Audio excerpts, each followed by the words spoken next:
Class 7th इस video के अंदर हम देखेंगे chapter number 11 perimeter and areas की एक्सरसाइज 11.1। तो इस एक्सरसाइज के अंदर जो हमें दो फिगर्स पढ़नी है वो है हमारे पास एक स्क्वायर और एक रेक्टेंगल, और उनके हमें क्या क्या पढ़ने हैं, एक पेरीमीटर और एक एरिया। तो छोटी क्लासेस में हमने पढ़ा है रेक्टेंगल क्या होता है और स्क्वायर क्या होता है, उसको हम थोड़ा सा रिवाइज करते हैं जल्दी से और फिर इसका हम एक्सरसाइज देखेंगे। तो रेक्टेंगल एक ऐसी शेप होती है जिसकी अपोजिट साइड कैसी होती है, इक्वल। जैसे ये वाली साइड इसके इक्वल होती है और ये वाली साइड इसके इक्वल। अपोजिट साइड्स हमेशा कैसी होती हैं, इसकी इक्वल। तो रेक्टेंगल का हमारे पास एक तो होता है पेरीमीटर का फॉर्मूला और एक क्या होता है, एरिया का फॉर्मूला। तो पेरीमीटर कैसे निकाला जाता है और क्या होता है और एरिया क्या होता है, इसकी हमें पहचान होनी चाहिए। जैसे मान लीजिए अगर आप इस वाले पॉइंट पर खड़े हुए हैं और आपके पास ऐसा कोई एक फील्ड है या कोई एक जमीन का टुकड़ा है और आप यहाँ से चलकर इधर की तरफ गए। मान लीजिए जैसे मैं इसका नाम दे देता हूँ ABCD। आप ए से चलना शुरू किए और वापस लौटकर ए पर ही आना है, तो जाने का रास्ता या तो ऐसे जाएंगे या फिर हम ऐसे जाएंगे। मान लीजिए पहले हम AB पर गए, फिर BC पर गए, फिर CD पर गए और फिर DA पर। तो ये पूरा का पूरा जो बाउंड्री वाला जो डिस्टेंस है, इसी को हम क्या कहते हैं, पेरीमीटर। और पेरीमीटर निकालने का फॉर्मूला क्या होता है, 2 × L + B। जहां पर L क्या होती है, L होती है इसकी लेंथ, यहां से यहां तक इसकी है लंबाई जो होती है, इसको लेंथ कहते हैं। ये होती है इसकी विड्थ जिसको हम B से डिनोट करते हैं, मीन्स इसकी चौड़ाई, जिसको हम ब्रेथ भी कह देते हैं। तो इसके अंदर आपको दिख रहा होगा यहाँ से यहाँ तक अगर इसकी ये लेंथ है तो ये भी क्या होगी, ये भी इसकी लेंथ ही कहलाती है। ठीक है, क्योंकि अपोजिट साइड कैसी होती है, इसकी इक्वल। यहाँ से यहाँ तक ये ब्रेथ है तो ये भी क्या कहलाएगी, ये भी इसकी ब्रेथ हो जाएगी। तो इसके अंदर आपको एक चीज दिख रही होगी कि दो तो लेंथ है इसमें और दो ही क्या है इसके अंदर, ब्रेथ। तो इसीलिए फॉर्मूला क्या हो जाता है, 2 × L + B। जैसे ये फॉर्मूला कैसे बना है, इस चीज को अगर आपको समझना है तो देखो। जैसे सबसे पहले आप यहां से यहां तक चले तो टोटल डिस्टेंस कितना चल गए हम, L। फिर जब हम यहां से यहां तक चले तो हम कितना डिस्टेंस चले, B। ठीक है, यहां से यहां तक चौड़ाई। फिर यहां से यहां तक हम चले कितना, L। और फिर जब यहां से यहां तक हम आए तो कितना आए, चलकर B। हम उसी पॉइंट पर दोबारा वापस लौट आए जहां से हम चले थे। तो इसके अंदर कितनी L है, एक L ये है, एक L ये है, तो 2 हो गई L और 2 ही हो गई क्या, B। तो दोनों में से 2 ले लेते हैं कॉमन, और कॉमन लेने के बाद अंदर क्या बचता है, L और B। अब ये 2 दोनों का है, L का भी है और B का भी है। इसका मतलब हम क्या काम करते हैं कि अगर मान लीजिए हमारे पास लेंथ दे रखी होती है तो उस लेंथ को और ब्रेथ को हम जोड़ देते हैं और जोड़ने के बाद उसका दुगना कर देंगे तो हमारे पास इसका पेरीमीटर आ जाता है। जैसे अगर इसी में ही ये जो रेक्टेंगल हमारे पास गिवन है, इस रेक्टेंगल की ये लेंथ अगर हमसे बता दी जाए 10 है और ये ब्रेथ बता दी जाए 5 है, ये लेंथ हमारे पास 10 ही हो जाएगी, फिर ये 5 हो जाएगी। तो एक तरीका तो ये है कि हम चारों को क्या करें, प्लस। तो चारों को प्लस करके कितना आएगा, 10 + 5 + 10 + 5। तो ये कितना आ जाएगा, ये आ जाएगा 30। ठीक है, लेकिन हम इतना लंबा नहीं करके हम इसको डायरेक्ट कर सकते थे, 2 × L + B। मीन्स जितनी लंबाई है और जो चौड़ाई है उन दोनों को हम कर लेते हैं प्लस। तो 10 और 5 कितना हो जाएगा, 15। 15 2 जा कितना हो जाएगा, 30। ठीक है, तो ये होता है सम वाला, और ये हमने जो फॉर्मूला बनाया उससे। तो ये फॉर्मूला हम जो यूज करेंगे पेरीमीटर का वो आप याद रखोगे, 2 × L + B। उसके बाद ऐसे ही इसका एक एरिया का फॉर्मूला होता है जिसको हम कहते हैं L × B। मीन्स लेंथ की मल्टीप्लाई किसमें, ब्रेथ में। ठीक है, ये रेक्टेंगल का फॉर्मूला हो गया। इसी तरीके से हम देखते हैं अब किसका, स्क्वायर का। स्क्वायर का फॉर्मूला जो होता है पेरीमीटर का वो होता है आपके पास 4 × साइड। क्या होता है, 4 × साइड। साइड इसकी सारी की सारी इक्वल होती हैं। स्क्वायर एक ऐसी शेप होती है, आपने छोटी क्लासेस में पढ़ा है कि जितनी ये साइड होगी उतनी ही ये होगी, उतनी ही ये होगी और उतनी ही ये होगी। तो सारी साइड्स को ना प्लस करके हम क्या करते हैं, सीधा सीधा 4 की मल्टीप्लीकेशन कर देते हैं। जैसे अगर आपके पास एक स्क्वायर शेप दे रखी हो और ये कह दिया जाए कि इस स्क्वायर शेप की एक साइड है 10, ये वाली भी कितनी है 10, ये भी कितनी है 10, ये भी कितनी है 10। चारों साइडों को हम प्लस करेंगे तो कितना आएगा, 10 + 10 + 10 + 10 कितना आ जाएगा, 40। तो इतना लंबा प्लस करने की बजाय हम सीधा सिंपल क्या करते हैं, जो हमारे पास एक साइड होती है उसमें किसकी मल्टीप्लाई कर देते हैं, 10 की। तब भी कितना आएगा हमारे पास, 40 ही आएगा। तो इस तरीके से जो यहाँ पर हमारे पास पेरीमीटर का फॉर्मूला था, सारी साइड्स को प्लस करके बनाया था, 2 × L + B। ऐसे ये भी पेरीमीटर का फॉर्मूला सारी साइड्स को प्लस करके क्या बन गया, 4 × साइड। हम सारी साइड्स को प्लस करके भी वही लाते हैं और मल्टीप्लीकेशन करके भी वही लाते हैं। इसका एरिया क्या होगा, जैसे यहाँ पर इसकी ये जो लंबाई और चौड़ाई थी, तो लंबाई को एल से डिनोट कर रहे थे, चौड़ाई को बी से। ऐसे यहाँ पर इसका जो एरिया होगा, इसकी लंबाई यहाँ से यहाँ तक वो भी साइड है, और इधर से जब इधर की तरफ हम जा रहे हैं, ये जो चौड़ाई है ये भी क्या है, ये भी साइड ही है। उसके बाद बात आती है कि जब हमारे पास क्वेश्चन आएगा तो हमें कैसे पहचान पड़ेगी। कई बार क्वेश्चन में हमसे डायरेक्ट नहीं पूछेगा वो कि पेरीमीटर निकालना है या एरिया। तो आपको एक चीज याद रखनी है कि अगर मान लीजिए हमको बाउंड्री पर चलना है तो हम क्या निकालते हैं, पेरीमीटर। या फिर वो एक वर्ड बोलेगा फेंसिंग, ठीक है, बाड़ लगाना। क्या बोलेगा वो कि फेंसिंग करनी है किसी प्लॉट की। जैसे अगर आपको अपने प्लॉट को जानवरों से बचाना है, चोरों से बचाना है, तो हम क्या करते हैं, उसके लिए कांटे का तार लगा देते हैं या फिर बाड़ लगाते हैं। तो बाड़ लगाने का मतलब है हम उस पर पेरीमीटर लगाते हैं, मीन्स बाउंड्री पर कांटों के तार लगा देते हैं। तो वहां पर हम क्या निकालेंगे, पेरीमीटर। एरिया कब निकालेंगे, दोनों ही केसेस का बता रहा हूं मैं। तो एरिया, इसके लिए फेंसिंग के लिए हमेशा क्या निकालोगे, पेरीमीटर। ये चीज याद रखना। एरिया कब निकालेंगे, खेत के अंदर ये पूछा जाएगा कई बार कि हमको सोइंग करनी है, मीन्स उस खेत के अंदर बीज बोने हैं। या फिर हमसे ये कहा जाएगा प्लोइंग करनी है, मीन्स उस पूरे के पूरे खेत को हमें जोतना है, सिंचाई करनी है। तो हम हमेशा क्या निकालेंगे, एरिया निकालेंगे। क्योंकि जब भी आप बीज वगैरह डालोगे तो इसमें पूरे में डाला जाएगा अंदर। और जब भी हम फेंसिंग करेंगे, बाड़ लगाएंगे या कांटों के तार लगाएंगे, तो बस इसके कोने कोने पे लगाएंगे, ठीक है। तो ये आप फॉर्मूले समझ गए, ये दो फॉर्मूले पेरीमीटर और एरिया के, रेक्टेंगल के और ये स्क्वायर के, इनका ही हमें यूज करना है। और हर एक क्वेश्चन को इसी से ही हम सॉल्व कर देंगे। अब इसके क्वेश्चंस देखो। तो हमें पहला क्वेश्चन दिया है, the length and the breadth of the rectangular piece of land are 500 metre and 300 metre respectively. Means एक जमीन का टुकड़ा है जो कि किस शेप का है, रेक्टेंगल शेप का। उसकी लेंथ ये है और ब्रेथ ये है। लेंथ दे रखी है हमें, मीन्स इसकी लंबाई एल कितनी है, 500 मीटर। और इसकी यहाँ से यहाँ तक ये जो चौड़ाई है, जिसको हम बी से डिनोट करते हैं, वो कितनी दे रखी है, वो है 300 मीटर। उसके बाद हमसे कहा है कि फाइंड करिए इसका एरिया। तो बहुत सिंपल सा क्वेश्चन है। तो एरिया के लिए हम क्या काम करेंगे, इसमें एल इंटू बी का फॉर्मूला लगा देंगे, दोनों की मल्टीप्लीकेशन करके एरिया आ जाएगा।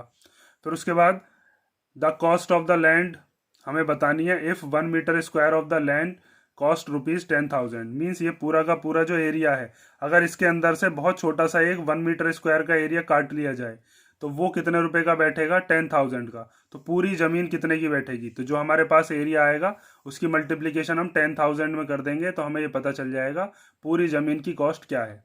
तो देखो इसको सॉल्व कैसे करना है। हमारे पास लेंथ दे रखी है 500 और ब्रेथ दे रखी है उस जमीन की कितनी, 300, वो हमने लिख दिया। अब फर्स्ट वाले पार्ट के अंदर हमको क्या निकालना है, एरिया। तो आप लिखोगे area of the rectangular piece of land, rectangular piece of land.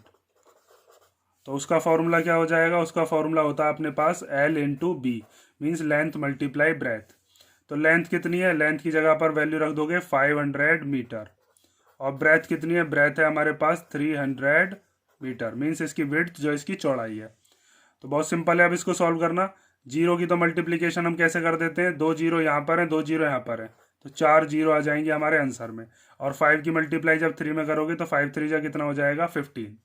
जब मीटर की मीटर में मल्टीप्लीकेशन करते हैं तो ये हो जाता है मीटर स्क्वायर। मीटर स्क्वायर क्यों होता है, ये भी चीज़ ध्यान से समझ लो कि अगर मान लीजिए हमारे पास कहीं पर ऐसे लिखा हुआ होता कि 7 × 7, तो इसको हम क्या लिख लेते हैं, 7 का स्क्वायर। ठीक है, स्क्वायर का मतलब है कि 7 2 बार लिख रहा है। इसी तरीके से अगर मीटर इंटू मीटर लिख रहा है तो इसको हम क्या लिख लेते हैं, मीटर का स्क्वायर।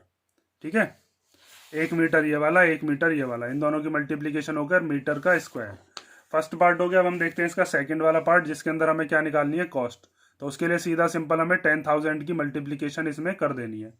तो सेकंड पार्ट देखिए, हमें दे रखा है cost of the land for 1 metre square.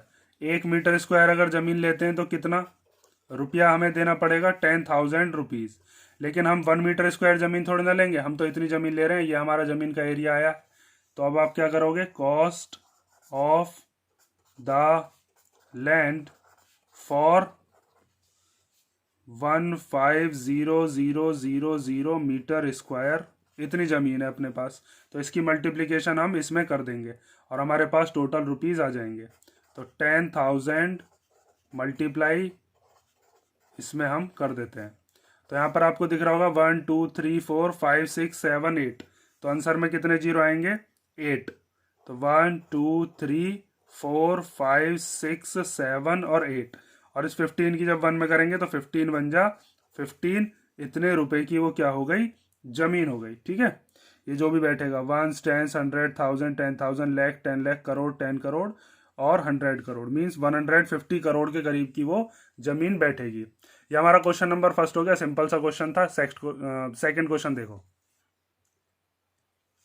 Second question देखो, find the area of the square park whose perimeter is 320 metre.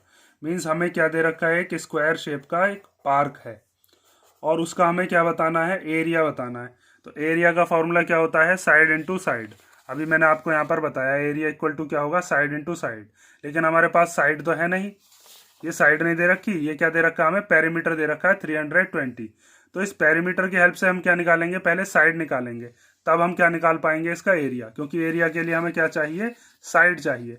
तो यहाँ पर ये जो पेरीमीटर का फॉर्मूला है, perimeter equal to 4 into side, यहाँ पर पेरीमीटर की वैल्यू रख दोगे कितनी, 320, और ये जो 4 इधर मल्टीप्लीकेशन में इसको ले आएंगे डिवाइड में, तो हमारे पास किसकी वैल्यू आ जाएगी, साइड की। फिर हम क्या निकाल पाएंगे, एरिया।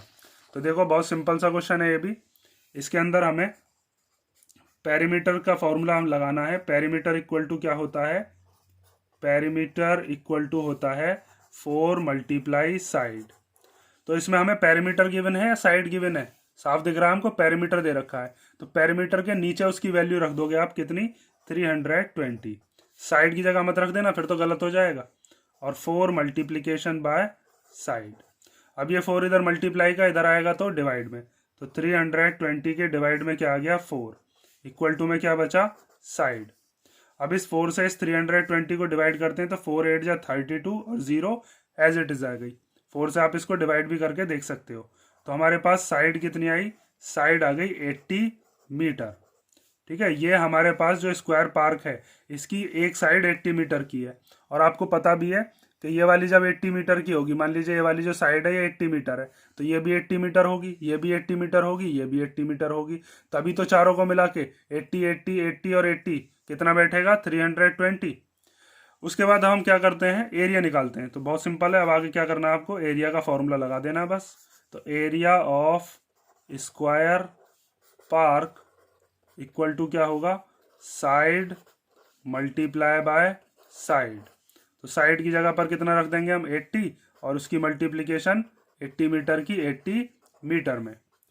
तो 2 जीरो तो एज इट इज आ जाएंगी, और 8 8 जा कितना हो जाएगा, 64 मीटर की मीटर में होकर क्या आ जाएगा, मीटर स्क्वायर। यहाँ पर एक चीज याद रखो आप, जब भी एरिया निकालना हो तो एरिया निकालने के बाद हमारे पास जो भी यूनिट होगी उसका स्क्वायर जरूर लगाते हैं हम। मीटर है तो मीटर स्क्वायर, सेंटीमीटर है तो सेंटीमीटर स्क्वायर, किलोमीटर है तो किलोमीटर स्क्वायर, जो भी यूनिट हो। क्वेश्चन नंबर सेकंड हो गया। अब हम देखते हैं क्वेश्चन नंबर थर्ड।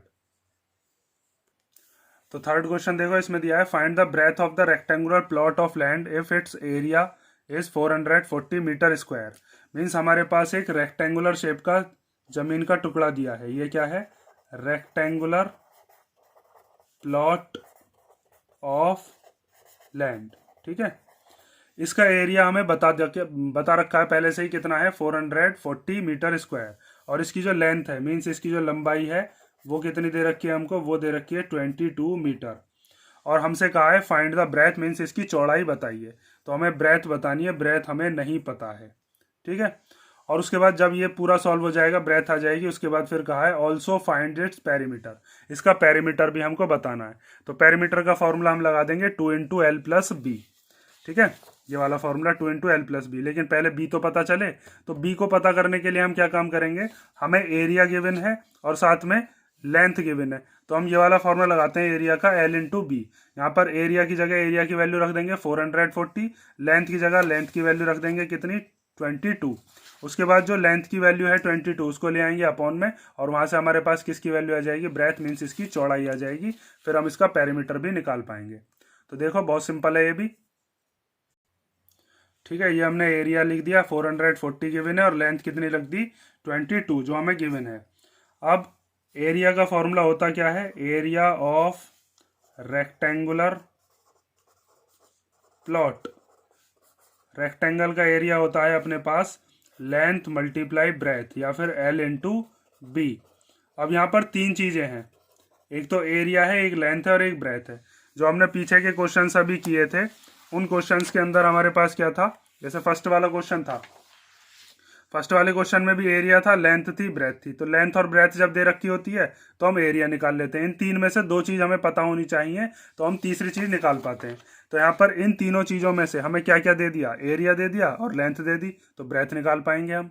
ठीक है, तो एरिया की जगह पर क्या रख देंगे, 440 जो इसकी वैल्यू है। एरिया के नीचे एरिया की वैल्यू आ गई।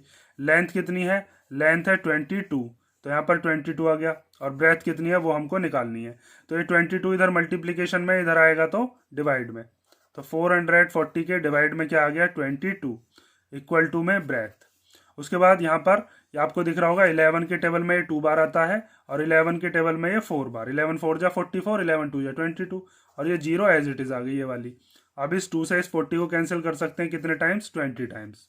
तो हमारे पास जो ब्रेथ है मीन्स ये जो रेक्टेंगुलर पीस ऑफ लैंड दे रखा हमें, इसकी चौड़ाई कितनी है, 20 मीटर। ठीक है, अब हमारे पास जब ब्रेथ आ गई तो हम क्या निकाल सकते हैं अब इसका, हमसे इसने पेरीमीटर और पूछा था, ब्रेथ पूछी थी वो तो हमने निकाल दी। अब हम क्या निकालेंगे, इसका पेरीमीटर। तो पेरीमीटर का फॉर्मूला लगा दो 2 इंटू एल प्लस बी। तो यहाँ पर हम निकालते हैं perimeter of the rectangular piece of land. इसका फॉर्मूला क्या होगा, 2 इंटू एल प्लस बी। तो एल की जगह पर कितना रख देंगे हम, जो लेंथ हमें क्वेश्चन में भी गिवन थी कितनी थी, 22। तो लेंथ की जगह पर रख दो 22। ब्रेथ की जगह जो अभी निकाली है वो कितनी है, 20 और 22 को जब आप प्लस करोगे तो कितना आएगा, 42। और 42 की मल्टीप्लीकेशन हम जब करेंगे 2 में तो 42 की 2 जा हो जाएगा 4 और 2 4 जा 8, 84 मीटर। मीन्स अगर कोई इंसान यहाँ पर खड़ा हो जाए और जब वो यहाँ से ऐसे चल के जाए, फिर यहाँ पर जाए, फिर यहाँ पर जाए, फिर यहाँ पर आए, वापस लौट कर, तो कितना पेरीमीटर बैठेगा, 84। टोटल कितना डिस्टेंस है, 84 मीटर। ठीक है, ये हमारे पास कौन सा क्वेश्चन हो गया, क्वेश्चन नंबर 3। अब हम देखते हैं क्वेश्चन नंबर 4। तो क्वेश्चन नंबर 4 दिया है, the perimeter of the rectangular sheet is 100 centimetre. Rectangular sheet का मतलब जो आपके पास कॉपी का जो पेज होता है वो एक रेक्टेंगुलर शेप की शीट ही होती है। ये भी जिस पे मैं लिख रहा हूँ ये एक रेक्टेंगुलर शीट ही है। तो इसका पेरीमीटर हमें बताया है 100 सेंटीमीटर। मान लीजिए जैसे ये मैंने बना दिया यहाँ पर क्या, रेक्टेंगुलर शीट। ठीक है, और इसका हमें पेरीमीटर बता दिया कि पेरीमीटर कितना है, 100 सेंटीमीटर। मीन्स यहाँ से लेकर ये पूरा का पूरा डिस्टेंस 100 सेंटीमीटर है। लेंथ कितनी है इसकी, हमें लेंथ दे दी, वो है 35 centimetre. Find its breath, means हमें क्या करना है, इसकी चौड़ाई मालूम करनी है। Also find its area. तो ये बिल्कुल पिछला के जैसा हमने पिछला क्वेश्चन किया है, कुछ कुछ उसके जैसा ही है। उसके अंदर हमें क्या दिया था, एरिया दिया था और लेंथ दी थी, ब्रेथ पूछी थी। इसके अंदर पेरीमीटर दिया है और लेंथ दी है, ब्रेथ पूछी है, और फिर उसके बाद हमसे एरिया भी पूछा है। तो ये भी बिल्कुल उसी की तरह ही अप्रोच रखोगे। इसके अंदर भी हमें पेरीमीटर का फॉर्मूला लगाना है 2 into L plus B. Perimeter की जगह उसकी वैल्यू रख देंगे कितनी है, 100। ठीक है, लेंथ की जगह पर लेंथ की वैल्यू रख देंगे, वो कितनी है, 35। बचा क्या, ब्रेथ। इन तीन चीज में से कोई सी दो चीज पता होंगी तो तीसरी चीज अपना आप निकल जाएगी। ब्रेथ हम वहां से निकाल लेंगे और जब हमें चौड़ाई पता चल जाएगी तो फिर हम क्या निकाल देंगे, इसका एरिया। एरिया निकालने के लिए एल इंटू बी लगा देंगे। ठीक है, तो देखो अब, ठीक है, ये हमने लिख दिया। पेरीमीटर है हमारे पास 100 और लेंथ कितनी है, 35। अब पेरीमीटर का फॉर्मूला लगाओ। पेरीमीटर इक्वल टू क्या होता है, perimeter equal to 2 multiply L plus B. तो इसमें से हमारे पास क्या क्या है, पेरीमीटर है दे रखा है, ये रहा 100। तो पेरीमीटर के नीचे उसकी वैल्यू रख देते हैं 100। 2 मल्टीप्लाई एल और बी में से क्या है, लेंथ है अपने पास, वो कितनी है, 35, और प्लस बी हमने ऐसे ही छोड़ दिया। मीन्स हमें जो चौड़ाई है वो तो हमें मालूम ही करनी है, सब कुछ दे देगा तो फिर निकालेंगे क्या। अब यहाँ पर आपको ये 2 दिख रहा होगा, ये 2 मल्टीप्लीकेशन में है, तो जब इधर लेके आएंगे तो इधर कैसे आएगा, ये इधर शिफ्ट होकर ये आ जाएगा डिवाइड में। तो 100 के डिवाइड में कितना आ जाएगा, 2। इधर क्या बचेगा, इधर बच जाएगा 35 और बी। इस 2 से जब इस 100 को हम कैंसिल करेंगे तो कितने टाइम्स कैंसिल हो जाएगा, ये 50 टाइम्स। तो 50 इक्वल टू कितना आ गया, 35 प्लस बी। अब ये 35 इधर प्लस का, इधर आएगा तो माइनस का। तो 50 में से 35 को क्या कर दो, माइनस कर दो। तो हमारे पास ब्रेथ कितनी आ जाएगी, ब्रेथ आ जाएगी 15। इसकी जो चौड़ाई है वो कितनी आ गई, 15 सेंटीमीटर। ठीक है, अब हमसे ये और पूछा था इसने, also find its area. Area भी हमें मालूम करना है, तो उसके लिए एरिया का फॉर्मूला लगा देंगे, एरिया ऑफ रेक्टेंगुलर शीट, और उसका फॉर्मूला क्या होगा, L into B, L multiply B. तो L की जगह पर जो लेंथ है वो कितनी है 35, उसकी वैल्यू रख देते हैं 35 सेंटीमीटर, मल्टीप्लाई जो ब्रेथ है वो अभी हमने निकाली है वो कितनी है 15 सेंटीमीटर, तो 15 सेंटीमीटर। एरिया जो आता है उसमें सेंटीमीटर स्क्वायर तो आएगा ही, 35 की मल्टीप्लीकेशन हम किस में कर लेते हैं 15 में। तो जब आप 35 की 15 में मल्टीप्लाई करोगे तो कितना आएगा 525 और सेंटीमीटर स्क्वायर। ठीक है, ये हो गया आपका कौन सा क्वेश्चन, क्वेश्चन नंबर 4। अब इसके जो बाकी के पार्ट्स हैं, मींस क्वेश्चन नंबर 5, 6, 7 और 8, वो हम करेंगे नेक्स्ट वीडियो में। अगर इन चारों क्वेश्चंस में सिंपल से ही क्वेश्चन थे, किसी को कोई डाउट हो तो मुझसे कमेंट करके पूछ लेना, और ये जो फॉर्मूले मैंने आपको बताए हैं फॉर्मूले जरूर ध्यान से कर लेना सभी।